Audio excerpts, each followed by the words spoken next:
front door of the fulfillment of that promise.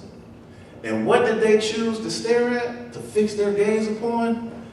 They chose to stare at the size of the people in the land and not the size of the God of the land.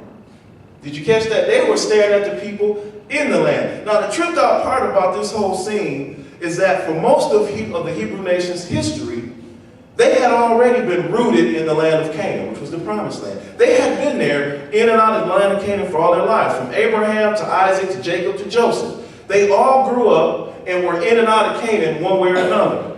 And as a matter of fact, as an example, Jacob, who we know as Israel, the patriarch of the Hebrew nation, Jacob, on his deathbed, had requested to be buried in the land of Canaan, alongside his wife, who had died in the past, and other ancestors. The Bible gives numerous accounts of how the children of Israel would often refer to the land of Canaan as the land of my fathers, right? If you ever read, they always talked about the land of my fathers. That's what they were talking about, a land that didn't even belong to them at that point, at that time. So here they were, poised to go from just being renters of the land to being the owners. They was about to be the homeowners instead of having to rent. And how did they respond? They got the heebie-jeebies, just like you and I get the heebie-jeebies when we see them ants crawling all over each other and those snakes slithering over each other. They got frightened because what they did is they imagined that the people, the inhabitants of that land, they imagined them being greater than they were. Let's look at verses 31 and 33. 31 and 33 of chapter 13. It says, "But the men who had gone up with him," meaning Caleb and Joshua, "we are not," what they said is, "we are not able to go up against the people, for they are stronger than we are. There we saw the giants, the descendants of Anak, who came from the giants, and we were like grasshoppers in our own sight." Now check this part. "We were like grasshoppers in our own sight, and so we were in their sight." Did you catch that? Listen, keep in mind, these were the leaders.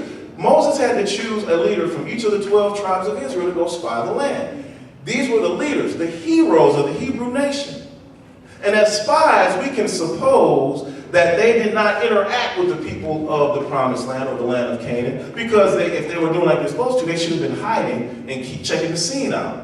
So therefore, they never engaged in any weightlifting contests with the people of Canaan. They never stood shoulder to shoulder to see how they sized up against them, because again, they were hiding as they were spying. So just based upon what they were staring at, they had completely thrown out what God had been telling them for almost 800 years, that this land belongs to you. I'm going to deliver this to you. They completely threw that out. They completely threw out the fact that God would give them the victory in this land. They had already concluded that they were too weak, they were too small, and therefore they were no match for their opponent in the land of Canaan. But check this out. What's even more arresting is the fact that their resulting terror as they fixed their gaze on the wrong thing caused them to speak on behalf of their enemies. Verse 33 said that we were like grasshoppers in our eyes, so we must be like grasshoppers in their eyes. They're speaking on behalf of the enemy. That's deep. Think of it like this. When you and I look in a mirror, and I don't know if you know this is a fact. When you look in a mirror, you don't really know what you look like. Because when you look in the mirror, the image you see in the mirror that represents the right side of your face is actually the left side of your face in reality. When you look in a mirror, your left arm in the mirror is your right arm. You ever think about that? Oh, yeah. So you don't ever know what you really look like. So the scary part, as I relate that to these children of Israel, is the fact that they don't even know what they look like in their own eyes, but yet they're speaking about how they look in somebody else's eyes. That's deep. That tells me that they're staring at the wrong thing. But before we get carried away in judging these people, I'll ask the question of how many of us are guilty of having done the same thing? How many of us have stared at our trouble as being bigger than our God? Have we ever done that? I know I have. I know I'm guilty. Even after God, through his holy word and his spirit, has promised us time and time again that what? He would never leave us nor forsake us. He assures us that the righteous shall never be forsaken, nor his seed begging bread. He has guaranteed us that no weapon formed against us shall prosper. In fact, he says that every tongue that rises in judgment against us shall what? Be condemned. Yet we still respond, like the children of Israel, by staring at our boss, talking about, I'll never get a promotion because Mr. Such and Such doesn't like me.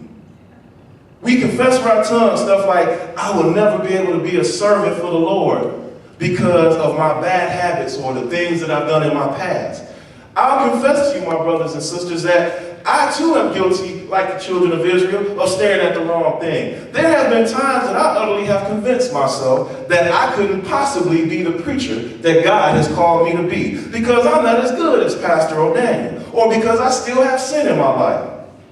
Then God comes and he chastises me. God comes and chastises me because by doing that, what I'm effectively saying to God is, God, you're a liar. We call God a liar every time we deny his promises. God then quickens me and brings me to life again by showing me that the problem with all of that mess is that I'm staring at Pastor Ramsey O'Daniel and I'm staring at my issues in my life as opposed to staring at him, staring at the author and the finisher of my faith. I need to fix my gaze on Jesus because despite of what I see with my physical sight, my spiritual mind should be well secured in knowing that God is my Savior and that he will never leave me nor forsake me. He says in his word in 1 John chapter 3 that even though I don't know what I look like, beloved, though you don't know what you look like, we shall look like him, for when he appears, we're going to be just like him. Why? Because we're going to see him as he is. Isn't that a blessing, saints? Isn't that a blessing if we just fix our gaze on the right thing? Because God has promised it to be so. That we're going to look just like him despite of what our eyes are telling us right now. Well, I'm going to ask you, have you ever called God a liar? Because, my brothers and sisters, if you've ever confessed something concerning your life that contradicts what God says about your life, we're calling him a liar. We're calling God a liar. So, saints of God, let me make this first point perfectly clear. God's promises are indisputable. God's promises are indisputable. They can't be argued is what that means. Therefore, by disputing what God says concerning us, based upon what I choose to put my focus on, I'm calling him a liar, like I've already said. See, God tells us in the book of Jeremiah, chapter 29, verse 11. He says, for I know the thoughts that I think towards you, saith the Lord. This is coming straight from God's mouth.